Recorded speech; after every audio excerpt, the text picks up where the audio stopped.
What is up, you guys? In this video, I'm going to tell you how to take advantage of the low-hanging fruit that you are currently missing in your handmade or woodworking business. Let's dive in.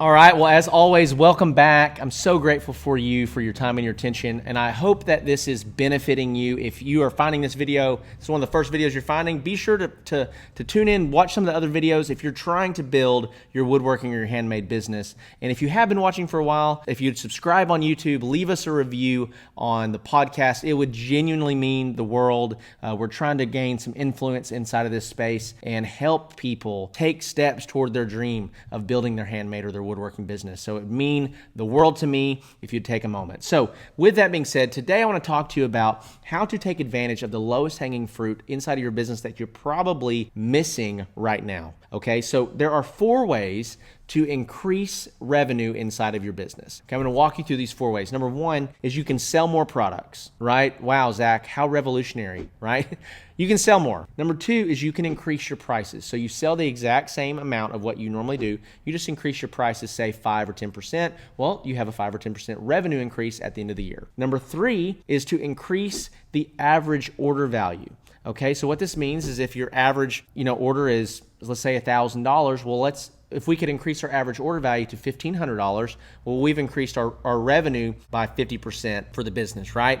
But the last one is, and this is the one I want to talk to you about today, and that is increasing the lifetime value of your customers. Increasing the lifetime value of your customers. So one of the biggest challenges that we are going to face inside of the handmade or woodworking space is that it's very difficult to set up any type of recurring revenue model. So at the beginning of every month, we're starting over from scratch. Let's say we had a great month last month. Well, we have to start over again this month and we haven't sold anything yet.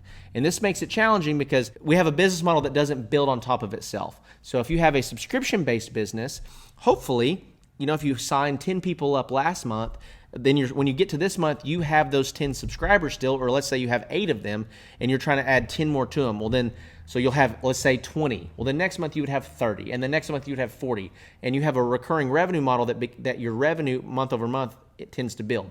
Well, that is a challenge inside of our industry because it's hard to build any type of recurring revenue business model really when you're building tables or you're building birdhouses or you're building stuff that people buy once and they don't need to buy again. Okay, that's what makes it challenging. So if we're going to take advantage of the low-hanging fruit, who are the hottest potential clients that you currently have inside your business right now? Who are the most engaged people with your business that you have right now? It is not the people that you continually market to, that you're trying to gather more people from a cold audience. It's the people that have already bought from you, right? It's the people that have already spent money with you, have already had a great experience with you.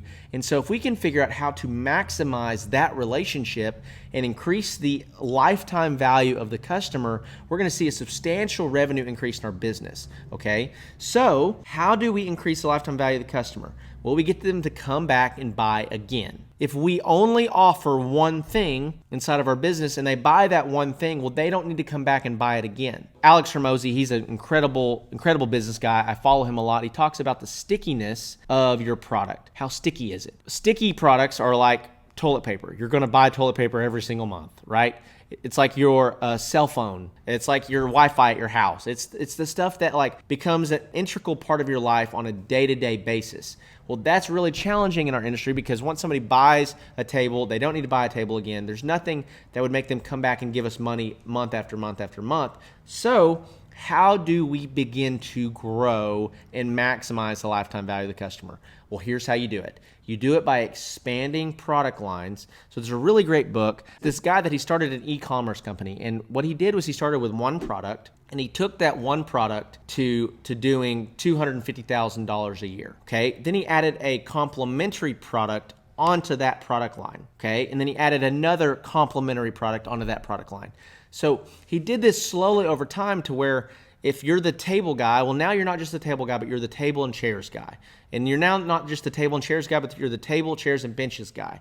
Now you're not just the tables, chairs, and benches guy, but you are the bedroom furniture guy. You start adding these complementary products because when somebody comes to you to buy a table, most likely they're in a position where they're either moving into a new home or they're building a home. They would be open to purchasing other furniture products at that time. And so you could really go and take this to the next level if you thought like, okay, what if I had couches? What if I had rugs? What if I had light fixtures? What if I had home decor? And so what we're trying to do is by offering these things, we're adding to the lifetime value of the customer. Okay, we're also increasing the average order value. You know, like if I were today to go in and look at my database, I have, over the last 2.5 years, I have probably 500 clients that have purchased a table or a table set from us or some form of furniture. If I sent them all an email that said, hey, we just dropped, 7 new bedroom set designs and we're running a special sale on those, a percentage of my buyers would come back and they would buy a bedroom set. If we did that with barn doors, a percentage of those buyers would come back and buy barn doors. If we did that with porch swings, a percentage would come back and buy porch swings. If we did it with any type of complementary product line, we would start maximizing that lifetime value of that customer. And so I didn't want to make this a super long video, but just to kind of wrap it up, a thought that really will help with this is that we don't get customers in order to get sales, but we get sales in order to get customers. Because a customer that has a maximized lifetime value is incredibly valuable. We're not just chasing after the money today, but we're chasing after the customer for life, okay? Because then as we expand our business, as we get into new product lines, we can start maximizing that relationship and selling to them again and again and again. Okay, so with that being said, if this video was helpful in any way, if this podcast episode was helpful, please be sure to leave us a review on the podcast. Hit that subscribe button. That would mean the world to us. And with that being said, I really appreciate you guys. Love you so much, and I'll see you in the next one.